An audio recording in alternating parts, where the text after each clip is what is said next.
from food. So I have experimented with intermittent fasting, and my husband does it still. I mean, he pretty much almost constantly does it. He takes very minor breaks from it, and he sees some success from it. I think he saw more the first time around he tried it, and a little less now that it's been like years that he's been doing this type of thing. But he's also aging, so who knows?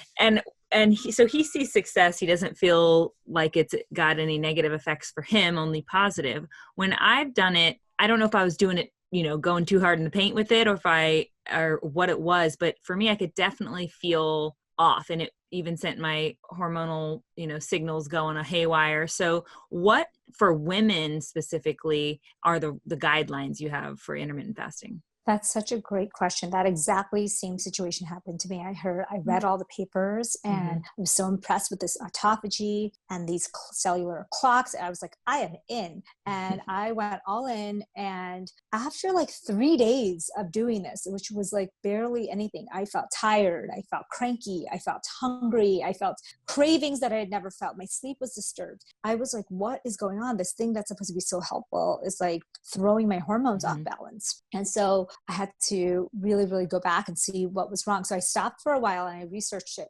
So we don't have a ton of studies on women with intermittent fasting. We have like a couple of rat studies, and some of them do show that prolonged fasting will disturb ovulation, and they will even stop a rat from being fertile. Because think about it, our bodies as women, we are built to carry a fetus, even if we don't want, whether we want it or not, right? But it's going to protect ourselves. So your body senses danger. She's not eating at all. They're going through a famine. There's something going on. It's going to turn off ovulation because they said, to protect a potential fetus. And that's why we think that our bodies are so much harder wired and sensitive to stressors of famine. And I'm sure you two both, and I know I have, gone through a period where you've done a diet where it requires you to basically, starve yourself. And how you feel in about a day or two. You feel hungry and cranky and tired, and your sleep is disturbed. The same exact feeling that you get when you go too hard on the intermittent fasting, which is a response, our body's hormonal response to saying, hey, you're doing something that is stressing us out, and we're going to turn off ovulation, or at least temporarily, until you get back to normal. So what I urge, and some women do fine. Some women jump into 16 hours of fasting every day and they have zero problems. So they say to me, what are you talking about? This doesn't even apply to me. And I said, well, it's not everyone, but this is many women. Many women, we have to look at our hormonal situation, and we have to say, okay, we need to give our body a break from food, but not so much that your body is sensing starvation, like not so much that it's a negative stressor. So we want it to be a positive stressor. So it's like, if you go to the gym to lift weights, you're not on your first day going to lift 100-pound weights. You will rip those muscles and you will be sore, and you won't be able to go back to the gym for like a month. And that's what intermittent fasting at high levels is like too much of a stress on a body that's not used to it. And we damage something, especially with women, because we are so sensitive to that damage. So go really, really slow is how I would word it. Is like, you want to go in crescendo fashion. You really, really want to start slow, do it really well, slowly for 2 weeks. Then you increase a little bit more. Then you increase it a little bit more. You will notice that maybe months or years into it, you can fast longer with no hormonal effects than you could. And I think of it exactly like lifting weights or running a marathon. You don't try to run the entire marathon the first time you try it. It takes weeks, if not months or years of training to get to that point. And this is no different. Just because you can do it doesn't mean you should do it or that it's good for your hormones. So just ease your body into it without having a kind of the aspirations of following your male counterparts. Yeah. And that's my tendency, is to go too hard. And yes, it's not even a competitive thing. It's just like, I think I'm just not gentle enough with myself. So I just need to be, more gentle. But that all makes sense. And what I'm hearing from you is to look at it like you're training your mind, body, brain, whatever you want to call it, your mind, body, brain, to to realize that you're not going to starve. Like, this isn't starvation. It's not, oh, well, we're not eating when we're normally eating today. We're going to eat. It's just 15 minutes later today. And then, next week it's 30 minutes later, and your body and brain connection isn't going, hey, I don't know if she's going to eat, so we better start, turning everything off and being really careful here. I totally get that. There is this magic thing that happens during intermittent fasting that I think is basically what you're trying to get stronger at. So you think of like metabolic weightlifting. Okay. Mm-hmm. So when we first stop eating, our body uses the blood sugar that we have floating around in our blood at all times if you've eaten it in the last few hours. And then once it's done using the blood sugar, it goes to our liver because we save a little bit, of sugar for future use, or if you're doing a hard workout or whatever it is, you start to use the liver glycogen. And then once you run out of that is when the magic starts to happen. So this is when you start needing to use fatty acids. Okay. So your stored fat will come into play. So a lot of athletes, long marathon runners, the Kenyan marathon runners, the people who really need they practice this all the time. They do fasted workouts all the time to get stronger at metabolic switching. Mm-hmm. Metabolic switching is that switch that between using sugar for fuel to fat for fuel. And we in modern life never learned. It's like the weakest muscle because we've never used it almost, except for a few times where you forgot to eat or something happened because you couldn't eat or whatever it is. But we really don't train ourselves to use this muscle. We use the muscle of the brain, we use the muscles of our body, but we're not using this metabolic muscle. And so this metabolic muscle only gets used and stronger if you challenge it a little bit. You say, okay, I'm going to go a little longer, maybe want to try to use up the blood sugar, try to use up the glycogen, and let's see if we can get this metabolic switch to happen. And that's the magic of it. Have you read the longevity diet? Is that Longo? Walter Longo? No, I don't think so. Who's the author? With a V. I'm doing his mimicking. Oh, Prolon. Yeah, Prolon, right? Yeah. Fasting mimicking diet. Yes, I know that. The 5-day mimicking fast right now. Are you doing it right now? Yeah. What day are you at? Only one. Okay. How's it going so far? Oh, good. Chocolate's the hardest part because I'm just craving chocolate so bad. I normally have chocolate every day. So, but I'm excited for the 5 days because I've had friends do it and they've had great results. So. Yeah, and that's the same concept. You're trying to get into that metabolic switch. You're trying to turn on that autophagy. So Dr. Longo was very smart. He said, this whole autophagy thing is really hard because we don't really know when it starts, and we know that it's really, really hard for people to fast, like really hard. I mean, if you ask someone to fast even for 16, 18, 20, 24 hours, like it's really hard. So he thought of a alternative version where he said, you know what, let's give them a little bit of food and see if we can still get some of the beneficial effects, just not a lot of food. And so they did a bunch of studies and they found that, hey, if you can kind of get some of the same amazing results with a little bit of food instead of just zero for 5 days. Because if you think about it, doing a fast for 5 days with just water sounds like no human being would be up for that. Yeah. But if you were like, hey, you can eat a little bit of food every day for 5 days, you may you may be more up for it to see the benefits.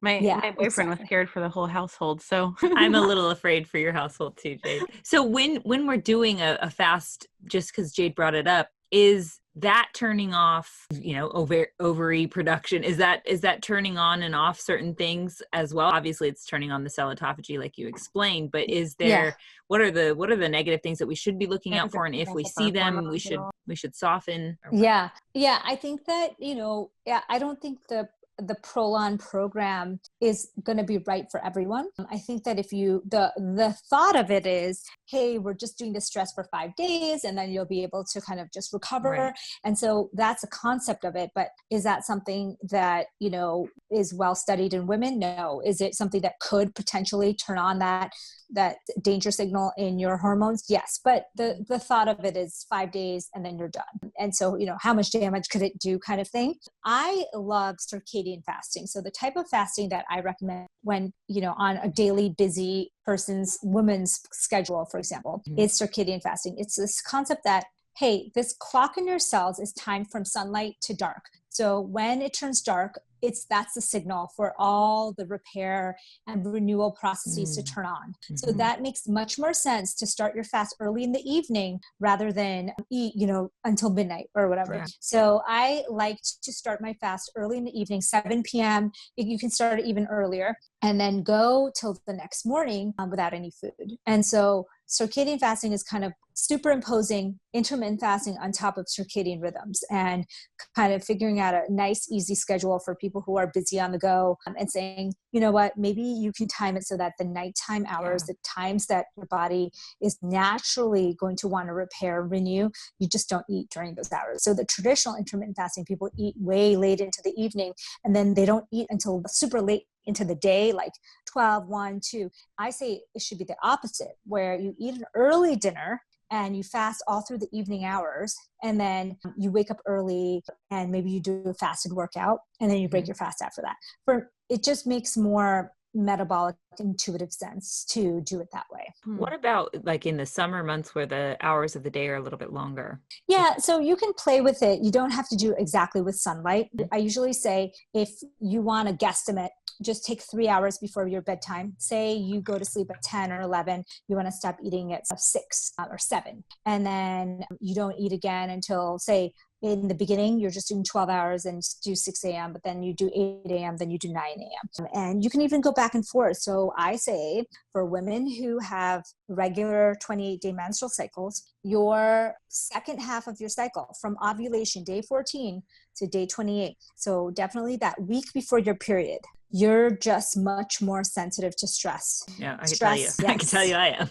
So stress and intermittent fasting is a stress, hormonal stress, like we talked about. It can be too much of a hormonal stress to some. So during that week, I really, really cut down my fasting. I even go down to 12 hours or very little fasting at all. Okay. That's when you do the self-care, you do the massages, you do the teas, the bubble baths, anything you can do to kind of calm yourself. Then the day you get your period, as you start recovering your hormones, day 2, 3, 4, you're going to feel a renewed sense of energy, and you're going to be able to fast and work out more than you were that week prior. And every woman knows it intuitively, but we still don't live our lives according to this. So I tell people, like, we're in a patriarchy. Yeah. If you just adjust your exercise, your food, and your fasting according to your natural hormonal rhythms, you're going to feel better, and you're going to feel more in shape, and you're just going to be healthier. So there you are. It's good to work out before we break the fast. Yes, I like a fasted workout because I feel that you're more likely to get that metabolic switch. And what effect do you feel fasting, or what effect does fasting have on inflammation levels? Yeah, so when your body is better able to communicate to each other. So say you are timing your fasting with your circadian rhythms, you're getting better sleep. That communication between your gut bacteria, because your bacteria also have a circadian rhythm. So, and they don't like to eat at night either, during certain times. So when you are strengthening that connection between your gut bacteria and your immune system that are constantly talking to each other, you're going to get less inflammation. So let me tell you how inflammation happens. The gut bacteria tells your immune system, hey, Jade is eating something really weird. I don't recognize it. Can you come and just check it out with me? So the immune system sends some cells over to kind of police the situation. The gut bacteria and the immune system look at that, and they're like, that looks really foreign. It's like a chemical or some kind of product we don't recognize. Let's get the troops out. So they bring their troops, and that is inflammation. So inflammation happens because your body senses that there's something either injured or foreign or abnormal there. So inflammation is a good thing, right? Because you want it to sense if there's a negative thing that you ate, or maybe there's a cut, or there's a thing that needs attention, right? Yeah. But you don't want it to happen when you're just eating Cheetos or, a piece of bread or whatever. So that inflammation is happening all the time in our body. And a little bit of inflammation is very normal and needed. But this excess inflammation happens both because of our diets and also because that communication is off between the gut bacteria and the immune system. I want to know your thoughts on enemas and if it plays into any of how you would maybe ask your clients to keep healthy. Yeah. Thank you. Yeah. Yeah. Here's the thing. If you enemas as a regular thing is not a good thing, because I think that if your body's really working well and you're doing all these things that we just talked about, the circadian fasting, dealing with the stress, the mindfulness, the foods, you're not going to need that. Our body is really great at detoxing itself. I mean, it's amazing how much we are constantly detoxing. You just need to strengthen that connection. But is it wrong once in a while to start, say you're starting on this journey and you just want to start from a cleaner place? There is some place for certain types of natural enemas, but I say in general, I don't recommend them. Okay, good to know. I mean, there's so much talk, and it's almost trendy right now to do coffee enemas. Yes. And other things that we're talking so much about the microbiome, and I know enemas can disturb the microbiome, especially if done too regularly or with the wrong substance. Yes, exactly. Yeah. Okay, good to know. We need to be detoxing naturally if at all possible. Yeah, detox naturally is like sweating, pooping. Yeah. So if you want to detox naturally, like go do a workout, go to a sauna, sweat it out, drink tons of water, get it all out of your system. Let your own body detox itself. Our liver and our kidney and our blood are the best detoxers. So I noticed this is maybe random, and I don't know if it's correlated, but I'm trying to figure it out. If I sauna too much or too regularly, which I can take a pretty long sauna and I feel okay, but then I seem to get constipation. Or if I run too much, because I run a lot. So if I run too many miles in a week's time or whatever, then I start to get constipated, it seems. Is that just, again, the stress signaling that my body's sensitive to? Stress, dehydration, magnesium, electrolyte imbalance, all of that can play into that for you. So you can try different things. Like you can try to pre-hydrate with all these electrolytes and see if you can tolerate a longer sauna or run. Yeah, I take a ton of magnesium daily. I feel like I'm covering the bases. I think I'm just sensitive, and it's also in the back half of my cycle. So maybe I just need to track that more closely. So that back half of our cycle is so key for exercising active women, because that days 21 through 28, the last week before your period, when you're so sensitive to stress, if you tweak your exercise and you tweak your self-care and your food, you're going to notice much less PMS. You're going to be much more balanced. So this is what I say is like, if there was ever time to do self-care and massages, stress relieving activities, it's that time. And maybe cut out some of the heavier, longer workouts in lieu of shorter, more restorative workouts. And you're going to notice your cravings are better, your PMS symptoms, your pain, all of it is better. Yes, I'm going to have to implement all of that. Yeah. What about people? It's interesting because I do the coffee enemas to help with my period cramps. That's the only reason why I do them. But what about people with a sweet tooth, especially after meals? Is there anything to keep in mind to still get in a little treat without messing up all the good efforts that we've put in? Yeah.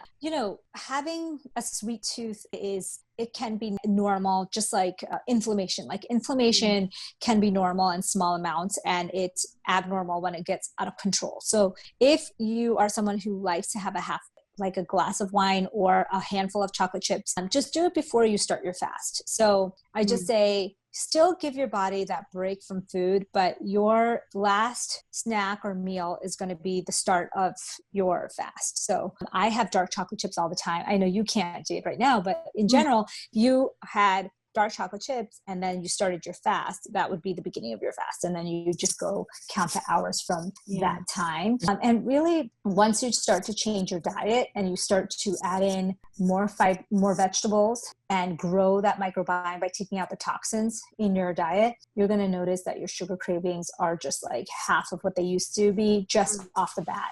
And then you can work on it from there. And you mentioned wine. What about wine and alcohol? Is that? Yeah. So wine and alcohol, there's so many debates, right? There's people coming out every day saying different things about alcohol. The truth of the matter is small amounts of alcohol, small to moderate amounts of alcohol is quite good for the body. The longest living people in the world, centenarians, they drink wine. But the problem in our modern world in the US is abuse and just like sugar, just, a little is good, a lot is better, and more, more is better. And so what the Cancer Society has said is like, don't drink. If you drink very little, because they think that, well, if we give people the leeway to drink one drink a night, say 5 drinks a week, people are just going to drink 10 or 15 drinks a week, which is not good. So that's why the pendulum swung the other way. But if you're really asking me, I would say, if you're able to control it, just like sugar and just like,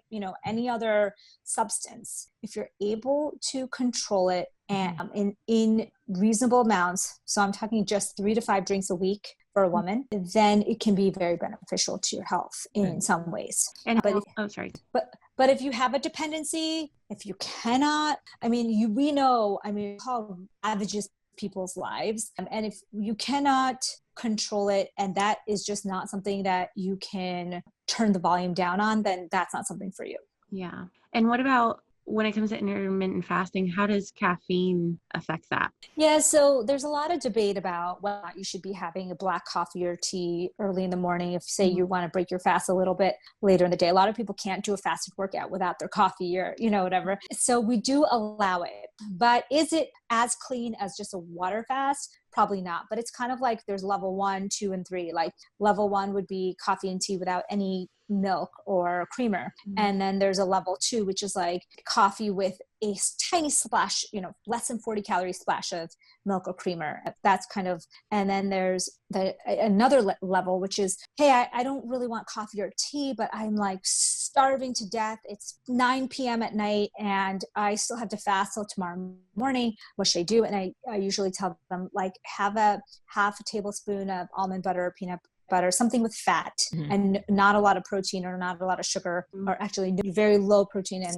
no sugar, and or a very small slice of avocado, and just kind of see if you feel okay for after 30 minutes. And if you, a lot of times just that much, and you're able to push through till the next morning. Some people, so that's kind of like a level 3 where you're still kind of getting more similar to the prolon effect, which you're still getting some of the same metabolic effects with a little bit of food. Yeah. Just to be honest with the listeners, my husband intermittent fasts every day. He drinks coffee, a black coffee that he cold brew he makes every morning. And pretty much until he eats his first meal, I try to not be around him because he can be a lot more eggy. I think it has a lot to do with the caffeine on top of not eating. Yes. It's probably not, a great mixture for relationships is all I'm saying.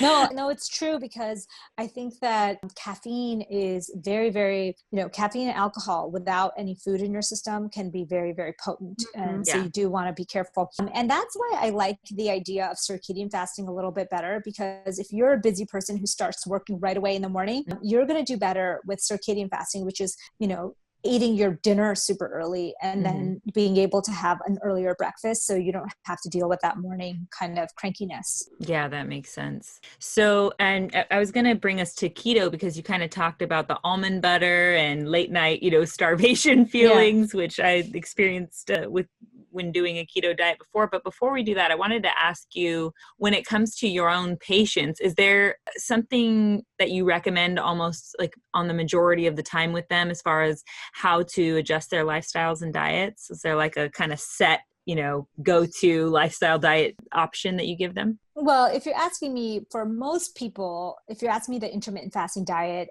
kind of general recommendation, I would say that circadian fasting plus a 90% whole food plant-based diet is the way to go. Meaning that, everybody grows up differently. We have traditional foods that, like as a South Asian, I have traditional foods that are tons of dairy. And I know people grew up eating burgers are like, the bread and butter of how they grew up or whatever. So I just think that as long as your 90% of your diet is really clean, plant heavy, and healthy, then you can kind of do what you want with that 10%. And then if you add in circadian fasting on top of that, along with circadian syncing. So circadian fasting is what we talked about, the eating, not eating 3 hours or more before bed, and then going for 12 to 16, 18 hours. And then circadian syncing is like getting morning sunlight, getting some nature time, and then getting some darkness before bed, at least 30 minutes, or meaning no blue lights for 30 minutes, maybe 1 hour before bed.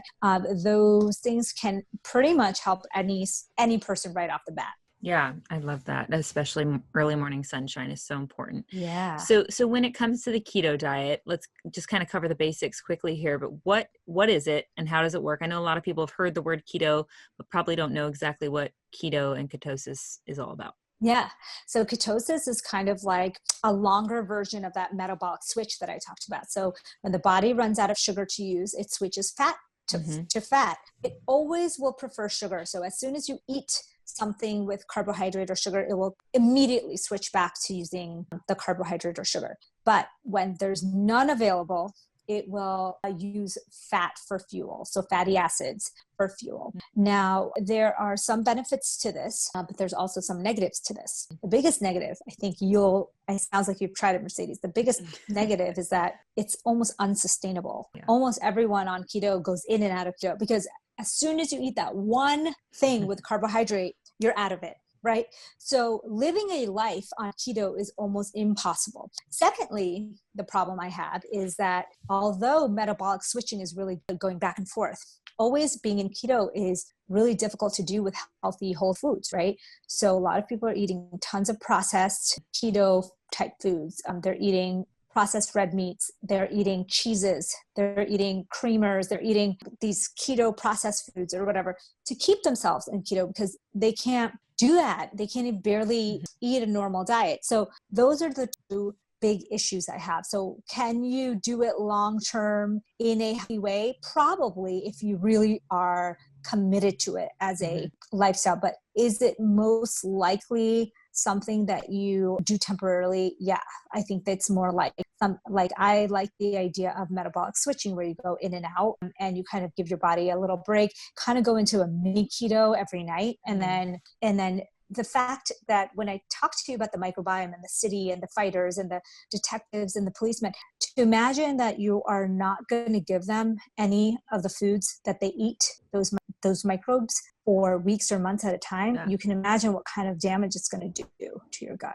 Yeah, absolutely. And because keto is not actually vegetable and fruit friendly, which there's so much good stuff in there. I mean, you can have some, but it's not enough, I don't think. Yeah. For me, my experience. Keto desserts. Full fat. Yeah. And I think keto desserts are where is a healthier version for us because it's like you're getting the satisfaction of like say coconut milk but then you're not getting any of the crap. So that's why keto seems really healthy in some ways. But then if you think about the longevity issue of like eating no vegetables or fruits or berries, antioxidants for long periods of time, it just is not a good sustainable diet. Yeah. And from my own personal experience, I was actually working with a naturopath doctor who's a hormone specialist. And as I was going through that, so he prescribes actually more of a like kind of primal diet, primal kitchen diet, I think is what his more prescription was. But I was dabbling with keto. My husband was doing it at the same time. And I was pretty hardcore about it. And I noticed I could fall into ketosis way quicker than my husband and much deeper. And so I think my body has that, more sensitive to these type of things. So, and I was blood testing like 3 times a day. So for 5 weeks, I was in ketosis every day for the most part, which is a lot for my little body, I think. Yeah. And at the end of those 5 weeks, because I consider myself kind of a guinea pig in this realm. We talk about this obviously with our listeners. So I'm going to try it to see if it works or if something, and I learn a lot every time I try something new. So I was blood testing for my hormones with my doctor and my nutrient levels. And I had tested just before I tried the keto diet, and then at the end of the 5 weeks where I'd been in ketosis that entire time. And when I showed up in his office after he got the tests back, he's like, whatever you're doing, stop it right now. He was pretty pissed at me because my hormones had gone whacked out from keto because I'd just obviously done it too deeply. Yeah, I think that's, you hit the nail on the head. I think that's a big problem with keto. Like, you know, the idea of using your fat for energy is like a great option, but should you be eating like that in a constant manner? Probably not. I mean, I guess it's possible for some people to be very careful, really get their nutrients, measure everything, make sure they're getting enough micronutrients, but it's really, really difficult. Really difficult. With whatever knowledge I have on nutrition, with doctors, you know, at my beck and call for this, I still couldn't get it right. So, I mean, it's pretty difficult to do it as a sustained diet, I think. So something to try though. I'm never against anybody trying anything because every body is different, and you know, trying it will only get you closer to knowing what's right for you. Right. So we have talked about hormones a ton, but I just want to ask you, what do you think the best ways are of finding out where we're at with our hormones as kind of one of the starting points? Because I think a lot of people listening, you know, depending on where they're at in their life and their age and whatever they're going through, just generally, I think the majority of the population kind of doesn't consider hormones at all. Like they just don't think about that because it is a really intricate topic. But so from your perspective, what's the best way we can even start looking into where we're at with our hormones and knowing if they're in healthy levels and how to adjust? It's a really difficult thing, actually, Mercedes. So we, in 2020, don't have a very good way,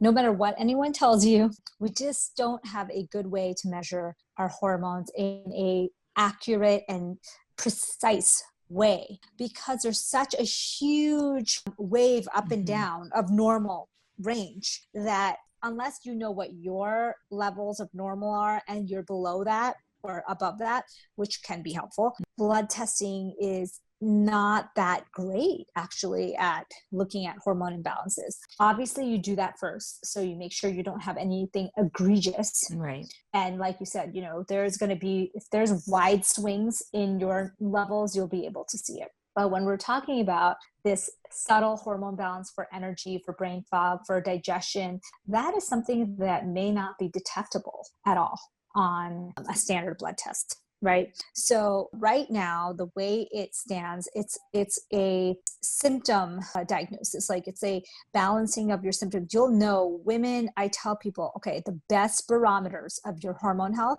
are your monthly cycles. Are they regular? Are they even? Is your PMS baseline? Your sleep and hormones are intimately connected. So if your sleep is good and regulated, your hormones are probably well balanced. Number 3 is cravings and hunger. So this whole thing about when you knew your hormones were off when you were super hungry, craving all this food or whatever. And then 4th thing is mind, right? Like anxious, stressed, moody, cranky. Like mood is a huge marker of hormones. So if you're like, wow, the last, 4 to 8 weeks since I've started this plan, I'm just much more moody and my sleep is disturbed and I'm getting more cranky and my cycle was off. That's all the signs that your hormones are imbalanced at this point.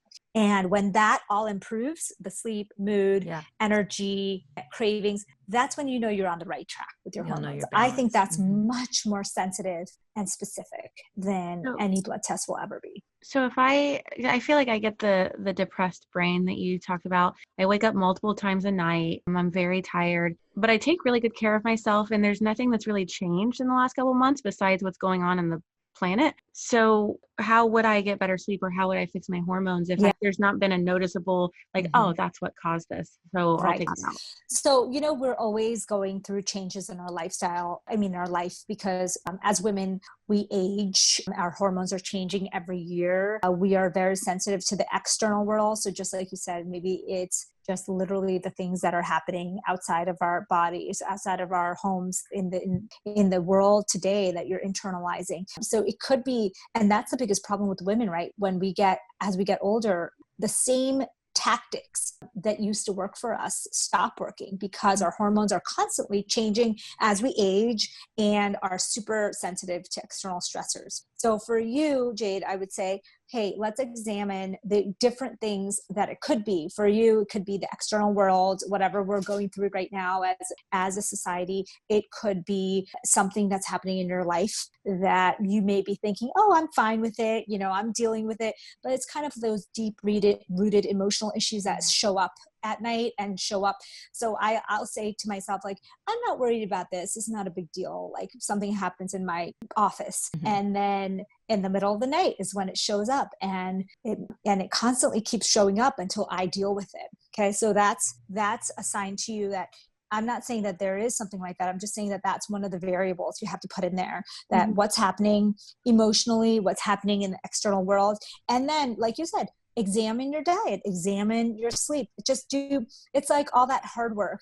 And if you're really like, okay, I need to, like you're doing this prolonged reset, that's kind of like a nice way to say, let's just start from scratch and get rid of all of the other things and then go from there. But I find for a lot of women, once they do that mind work and then the diet change, you're able to kind of pinpoint some of these issues. Okay. Yeah. And since sleep is so linked to hormones, what are your top tips for better sleep? Okay. So when my hormones were imbalanced, I had a really hard time sleeping. That was like one of the big things. It's like, I know when I'm going to be in menopause, like that's going to be a big issue for me because I know every month, a few days before my period, and anytime I'm stressed, anything that changes with my hormones, my sleep automatically is disturbed. So here's my best tips. Before bed, at least 30, if not 60, if not 90 minutes, turn off all the blue lights. That doesn't mean wear the blue light glasses and still text on your phone. That doesn't mean like, watch TV from afar or whatever it is.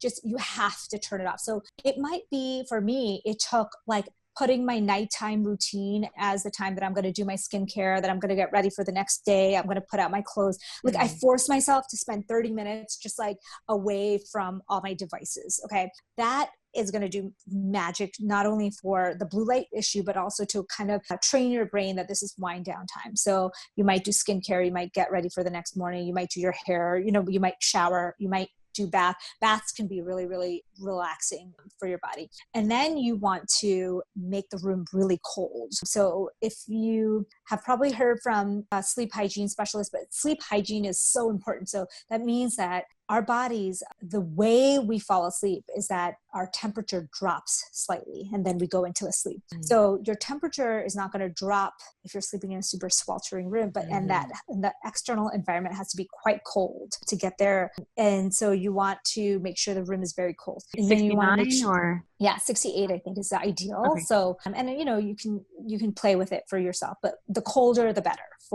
because if you think about it, inducing sleep is that temperature drop. And then you want to black out the room. So a lot of people are used to sleeping with ambient light, ambient noise. You need to make it pitch black. My boyfriend needs a box fan. I feel like I'm next to a refrigerator. Yeah, exactly. So ambient white noise sometimes is soothing for people, sometimes it's not. So you can wear earplugs. So I was always very sensitive to the external environment. And then I realized like, oh wait, but I could wear earplugs and I could wear a face mask to block out that light and the noise. Because my husband is a night owl and he never had trouble sleeping. Like he would always be like, what's your problem? Like it's light, like I would be the one with like trying to close all the... Yeah, it's totally. So get yourself some nice, well-fitting face mask while you're fixing your sleep. And, you don't always have to use it, but when you're really trying to get everything right, you want to do everything the perfect way. Get the earplugs that are moldable. They're like, I think they're not the foam ones, but the moldable ones so that they can actually give you some seal. And basically you want to really create an environment in your nighttime that's very, also like our brains are very sensitive to excitement. So at night, don't read your email like an hour before bed or 2 hours before bed. Like I know for me, if I get a concerning email or a complaint or someone tells me something that's negative or even exciting, I can't sleep. So you want to kind of disconnect no phone calls with your family, no, or whoever, friends. Nothing to don't watch the news right now, right before bed. Don't watch the news. Don't excite your emotions right before bed. You know that we all know that, especially if you're a sensitive sleeper, that having that excitable, negative or positive conversations before bed is death's nail to your sleep. And so those are kind of like the sleep hygiene tools. And I honestly was like, Jade, what you were saying, I was like a sleep diva for like, I think like a whole year maybe or more until I could figure out how to fix this problem. And then once I did, I was able to be a little more relaxed about it. Then you can kind of find your groove but I mean, when I need a good night's sleep, I'm still doing all of those things on that checklist, like every single one of those, because I know that that's what I need for that best night of sleep. So that's what I resort to when things are going off the track again. Yeah, I love that. That definitely helps. Also, my husband leaves the room if he has a hard time sleeping more than I do. He'll get up and go downstairs, play with the cats, or do something for a little bit to kind of reset before he comes back into the bedroom and then tries to fall asleep again. And it seems to really help him reset. That's nice too. Yeah. So there's a few short questions I like to ask everyone who comes on the show. So first off, if you could hug your younger self right now, what would you say? I would say take your time. Don't be in a rush. And I think because, as when we're young, we're always in a rush to get to the destination, to figure it out. I think for me, slowing down and taking some deep breaths and knowing that it's all going to work out fine is something that I wish I had told myself more when I was younger. Yeah. I need to hear that now. I need it now. Yeah. Yeah, exactly. If you could have the whole world read one book, which would it be? Oh, wow. The whole world read one book. Recently I read a really short book by Jen Sinclair. Is it You Are a Badass or You Are a Badass? Yeah. And it was such a short read and it was so easy and inspirational and like uplifting that I was like, I feel like everyone should just read this really and feel good about themselves, because I think that we hear so much negativity in our lives about ourselves, and it's like a little pep talk. Yeah. I like that. Okay. If you could whisper one phrase to everyone on the planet, what would it be? Be kind. Be kind to yourself. Be kind to others. Like we said earlier in the podcast, 90 seconds, you have no control over your emotions. But after that, you can say to yourself, I'm only going to think good thoughts. I'm only going to think good thoughts about myself, about others, about my life. And you can change the trajectory of your whole entire life based on those thoughts of kindness to yourself. Yeah. Beautiful. Thank you. If before we let you go, where can people find you online? Oh, yeah. So I'm at FastingMD on Instagram.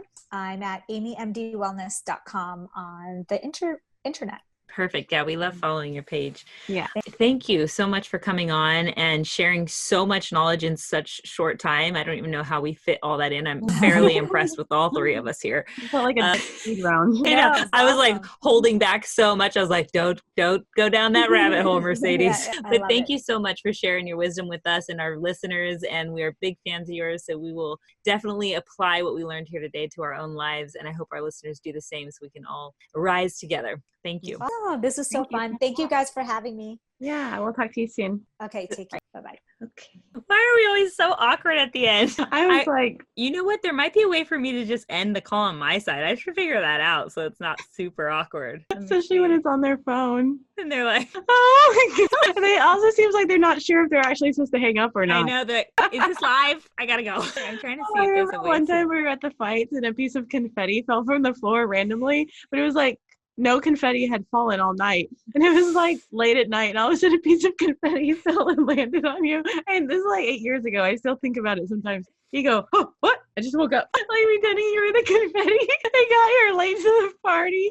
Like sometimes when something randomly falls, I hear you say, oh, what? I just woke up.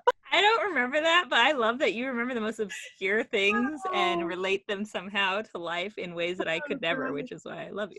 Okay, so I don't see a way that I can end a call for someone else, unfortunately. So we just have to suffer through the awkwardness, I suppose. Okay, so John, for this, we are going to add a magic trick, but it's going to be later because Jade is on her fast, as she mentioned in today's show. And we're going to come back. Yeah, we're going to come back and add that later on. So we'll just act like she just got off. That was a lot of info, but I felt more in control of my life. I felt like I was given the control, like I was able to giving a lot of credit to this episode, Jade. Well, I just felt like, oh, I don't have control of my sleep. It's just out of my hands. This is just how it is right now. I see. I felt like she gave you some hope.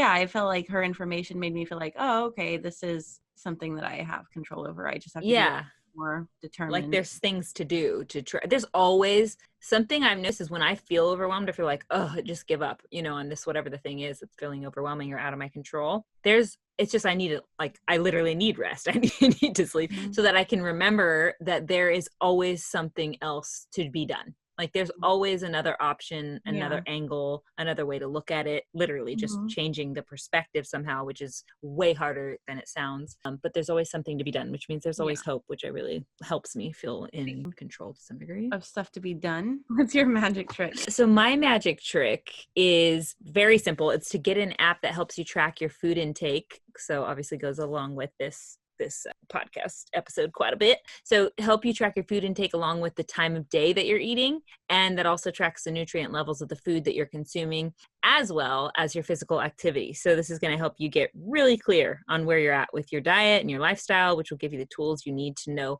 where you want to go with it. Plus, it'll take a lot of the guesswork off your plate, so to speak, so that you know what does and doesn't work for your body when it comes to intermittent fasting or certain types of food and specific physical activity. As you could tell during this episode, those are all things that I'm still trying to navigate for myself years down the line. And so I recently got myself an app called MyFitnessPal, which, by the way, we are not sponsored by or anything like that, but I actually am using it currently and I like it a lot. It does all the above and more. So there's a lot of, I'm sure, other options for apps out there, which whatever calls to you, use so that you can start implementing, how to make yourself a science and get some more control like we're talking about. And one other thing I know is that if you're going to get serious about logging your food and calorie intake, it may seem tedious at first trying to find all the different items that you eat on the app system or typing them in, but it only takes a few days for it to memorize the meals you make most. So it gets way easier even after just a couple of days of inputting your food as you go on. I'm glad you said that. Yeah, it's a little overwhelming at first, but I honestly, wasn't into it until you said that. Then I was like, oh, it remembers? Okay. Yeah, it remembers all of it. So you can be like, same breakfast as yesterday. Yeah, if you eat the same thing every day, it gets really easy. Well, my magic trick is the prolonged mimicking fast that I've been doing for 5 days and ongoing. Okay. So anyhow, I do, what should I say to end it so that you can respond? Yeah. So it wasn't as hard as I thought it was going to be. And, you don't really know until you try it if it works for you, but yeah. Yes, I have not gotten brave enough to try fasting of any degree. I don't know. I feel like with the way I responded to keto and the way I responded to intermittent fasting, I feel like my body's going to be like, bitch, we already been telling you not to mess with this stuff. But I do want to kind of find something that really speaks to me and makes sense to me. And we're going to have on Alyssa Vitti, who's like one of the hormone gurus that, you know how much I look up to her as a mentor in that realm. So maybe I can ask her what would be the best fasting technique for someone that's so sensitive when it comes to my hormones and figure that out. So we will have another magic trick once but I love it. All right, Magic Mobbers, thank you so much for tuning in and taking this journey with us. If this episode held some magic for you, please share it with your friends and family. This would mean so much to us. And don't forget to join us on our Instagram page at The Magic Hour and let us know what your favorite episodes have been so far. We appreciate all of your feedback and want to know what's lighting you up. Yes, and we release a new episode every Monday. So you can catch us again next week or go listen to some of our past episodes in our podcast library now. We'll meet you there. Until then, be alive.